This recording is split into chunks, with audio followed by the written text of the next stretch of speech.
Dante's Boxing Nation, what's going on, guys?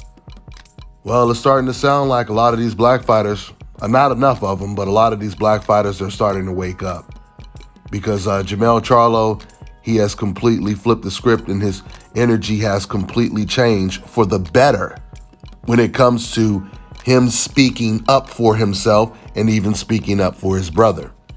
Before, you could tell that the racist comments on the internet was getting to Jermall Charlo, to the point to where he was trying to say everything to cater to them just to try to get the acceptance of these racist fans on the internet. And like I always tell you guys, what you have to understand is these fans will never like you. They may like what you say for that one moment, but they will never like you, which is the exact reason why everyone was celebrating when Jermall Charlo had his close decision draw to Castaño. When he had that decision draw, everyone in the comment section, they start talking about, when I say everyone, I'm talking about those racist fans. They're filling up the comment section. Oh, you know, the Charlo brothers are trash and this and this and this and that. And that was after Charlo went out of his way to say, Viva Mexico, Canelo was the best fighter in the world, etc., etc. Hey, you guys don't have to worry about me, Canelo fans. You don't have to worry about me fighting Canelo. I'm not even in this division, so you don't have to dislike me. Which means that Jermell understood that once you're a black man and you're calling out Canelo, you instantly become a target of hate. That's exactly what he explained when he said that. Oh, guys, don't worry about me. This is how Charlo was talking before. But today, Jermell is talking as if he almost doesn't even care what the racists think anymore, which is what he should have been doing all along. So Jermall Charlo, he goes from saying, hey, you guys don't have to worry about me, Canelo fans. I'm not trying to fight Canelo. He goes from saying that to now calling out Canelo Alvarez. And I've been here domaining for all of these years. It's time they put some respect on my name in the boxing world, and I'm gonna stand up for who I am, and I'm gonna stand up for what I represent. Now listen, I sure wish I could be the guy to fight Canelo. Canelo Bean come to 158. I can easily make 158, and I'll put a boxing lesson on him, just as great as Floyd Mayweather did, the great, you know. But Canelo, you was a stud. You're a little 5 short, little motherfucker. You go hard. But let's see, we here to fight for our families. You beat me, you better than me. Okay, cool. Can we prove that? Now it's a reason why, and I don't know the reason why they making a decision. But how about they split that same contract with the other guys? Be your free agent that you are. Accept 1 fight deals. Go on and move on with your life, because you never even know what's next. Why you want to accept 10 fights and 5 fights and 4 fights? You already the king of your division. You're the undisputed champion at where you at and where I'm trying to become. I'm not accepting, and when I become that way, I'm accepting that same money for a 1 fight deal. Now they can do that possibly, and I'm not trying to make nobody else pay no extra money, but I really believe that if my brother want that fight, like he said, you know, what do my brother need to do? Go out on Instagram, walking stupid to the Canelo fan. Canelo, you got a lot of fans, and we love it. We love this fan base you got. You redhead motherfucker. You been knocking motherfuckers out. Bite, bite, bite. Now what? Now do you retire, or do you take one of the toughest fights of your career against a young black African-American stud who's been working his ass off since he was 8 years old? Do my brother put it out on the line then? So if not, then come see me. I want some smoke. I want it all, baby. Do you guys hear how Jermall Charlo talks? That is a man that is chasing greatness. That is a man that is truly fighting for legacy. There was a lot of great points that he made, but one really stood out when he said, let's see, if you beat me, you better than me. But can we prove that? Jermall Charlo is saying he's willing to challenge himself. He's willing to get in the ring with a guy that's a very good fighter, and there's no guarantee he's going to win. That is the mind of a pound for pound champion. That is the mind of someone who truly believes in their talent and they believe that they're the best fighter in the world. Just like Crawford. Because this is how those type of fighters speak. Errol Spence, it reminds me of something Errol Spence said. Errol, he always says, I don't want to take a tune-up. I don't want to fight somebody I know I can beat. I need to challenge myself. And that's the reason why after a 2-year layoff, Errol Spence decided to fight Danny Garcia instead of a Rocky Fielding or a Yildirim-ish fighter, right? Jermall Charlo is willing to go up to 158. And you can even tell just the way he said it. He said, I can make 158. So he's telling you he's not a big man, meaning he can't just jump all the way up to cruiserweight. But he's willing to move up in weight to fight against a guy that will definitely outweigh Charlo the night of the fight by a good 20 pounds, just like Canelo outweighed Floyd Mayweather the day that they fought, right? So that's the way Jermall Charlo is built. That's the way Terrence Crawford, Errol Spence are built. Even David Benavidez and Andre, this is the way they are built. Something else Jermell said that made a lot of sense. He said, why sign these 3-fight deals, 4-fight deals? You're a free agent. You could have easily just agreed to a 1-fight deal. Everyone still wants to work with you. It's not like they're going to cut business ties with you if you decide not to give them the 3-fight deal that they really want or the 2-fight deal, whatever. Just like he did the 1-fight deal with PBC, he could have did a 1-fight deal with Bivol, then did a 1-fight deal to fight Benavidez or Charlo, etc., right? Now, I was going to make a separate video about this topic, but I might as well talk about it now because you heard Jermall Charlo allude to it when he was talking about Canelo Alvarez. If you notice the pattern, every person who says that Canelo is pound for pound the best fighter in the world, you can tell when they say it, they're saying he's pound for pound the most popular fighter in the world. And I'll tell you why that's what they're saying. Jermall Charlo, he said that Canelo is pound for pound the best fighter in the world, right? But then in this interview, he says, you fought all these guys, you became undisputed, but do you retire or do you take the toughest fight of your career and fight one of these black African-American studs? He's saying that you're not fighting the best and you're avoiding black fighters. And when you hear MBF, that obviously means the best black fighters. It doesn't mean some tomato can or some guy who's already been knocked out. It means the best, undefeated, the most dangerous black fighters. You always hear some Canelo Alvarez fans say, oh, but what about Kirkland? What about Shane Mosley? These are all fighters that had already lost. Shane Mosley was 40 years old. He wasn't even ranked in the top 10 anymore, coming off of a loss. James Kirkland already been knocked out, a shell of himself. Danny Jacobs had already been knocked out, 2 losses on his record. What all of those black fighters have in common, once again, none of them are obviously or were obviously undefeated. And this is the point that Jermall Charlo is making. Jermell says Canelo Alvarez is the best fighter in the world, but he's not taking the toughest challenges. That's no different. I always use this analogy. That's no different than someone saying they're the fastest man in the world, but they won't race against the countries from Jamaica, the black guys from America or the UK. They're racing against guys from Sweden, guys from Italy, right? And calling themselves the fastest man in the world. Now, just imagine if there was this one non-black runner. He's so popular. They love him so much. Everyone is saying he's pound for pound the fastest man in the world. And then they say, but he needs to race against the fastest men though. What does that tell you? He's not the fastest man. And that's what Jermall Charlo just said. He's pound for pound the best fighter in the world, but why don't you take on the toughest challenge of your career? David Benavidez just recently said the exact same thing. Another one who says he's pound for pound. But he just recently admitted in this post you guys can see on the screen that Canelo Alvarez is not fighting the best.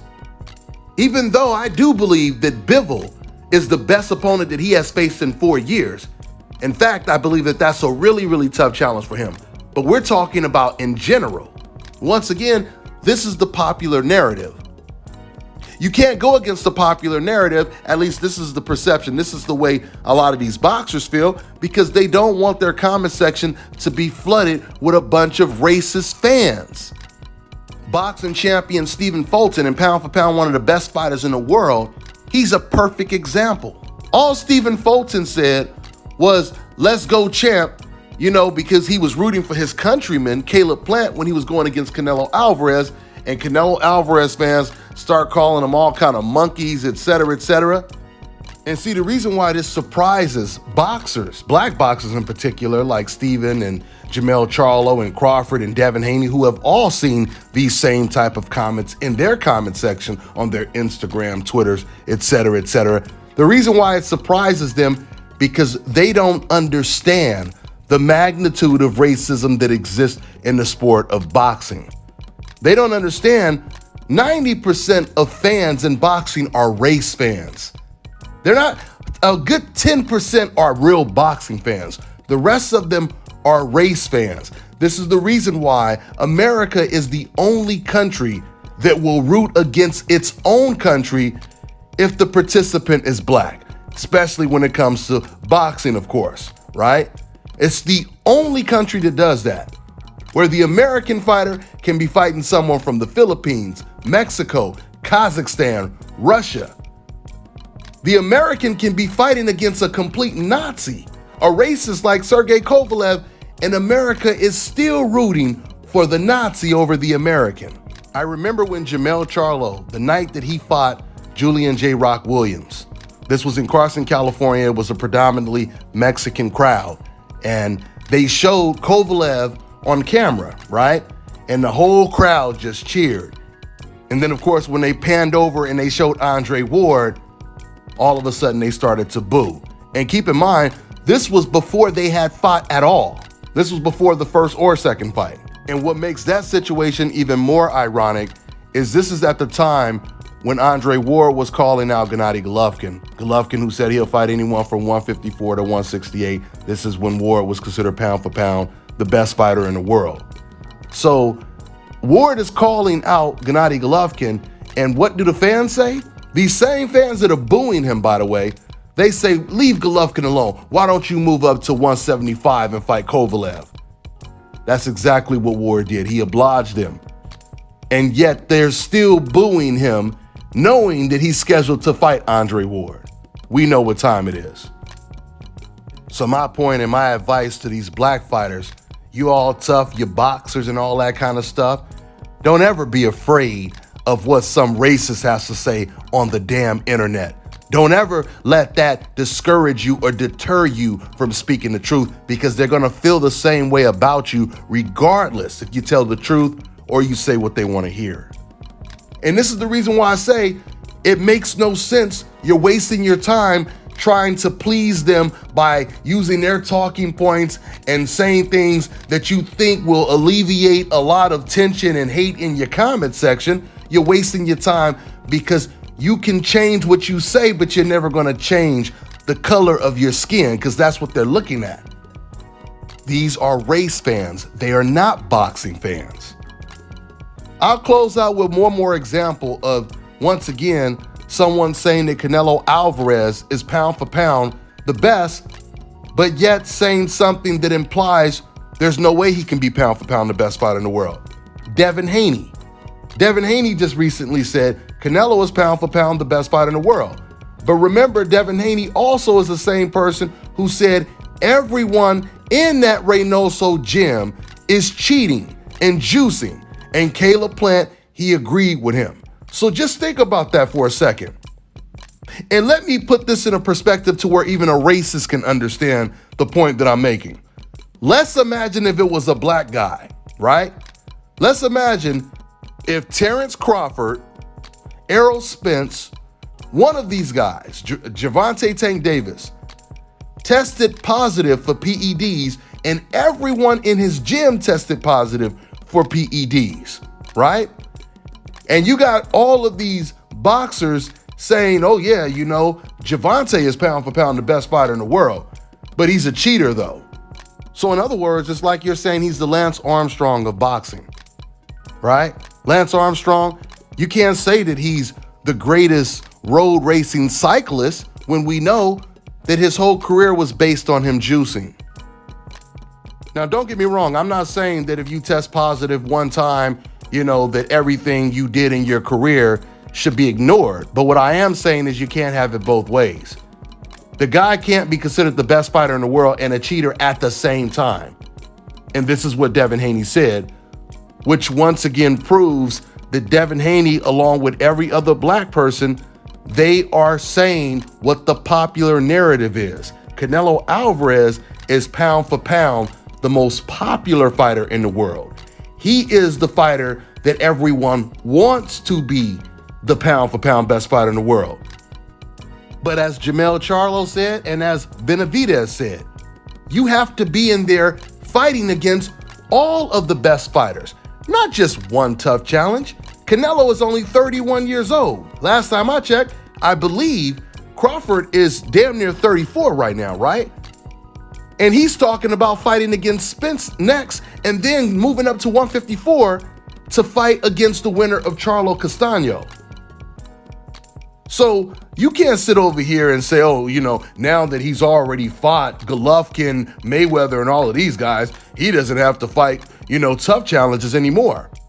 Well, let me take that back. You can say it, but all it will do is prove that Canelo Alvarez is not the best, because other fighters like Charlo and Crawford and Errol Spence and even David Benavidez, they're going after the best. That's all I got for now, guys. I'm on to the next one.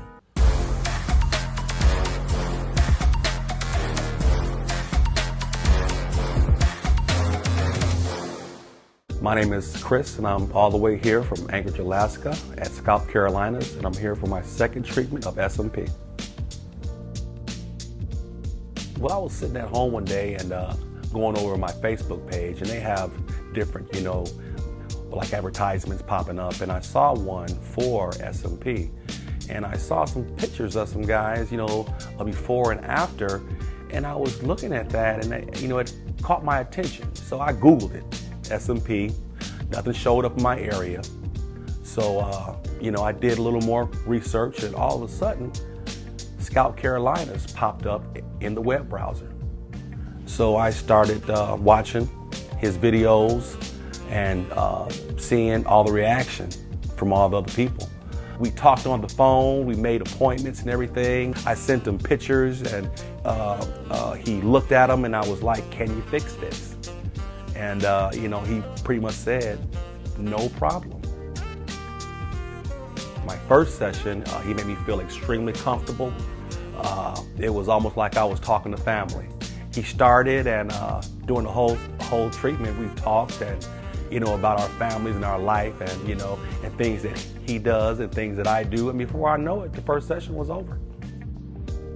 When you see someone doing something that they love, as much as I see Enoch Glover love what he does, it shows in his work. I wouldn't point anyone in any other direction but here to North Carolina, Scalp Carolinas, to get this done.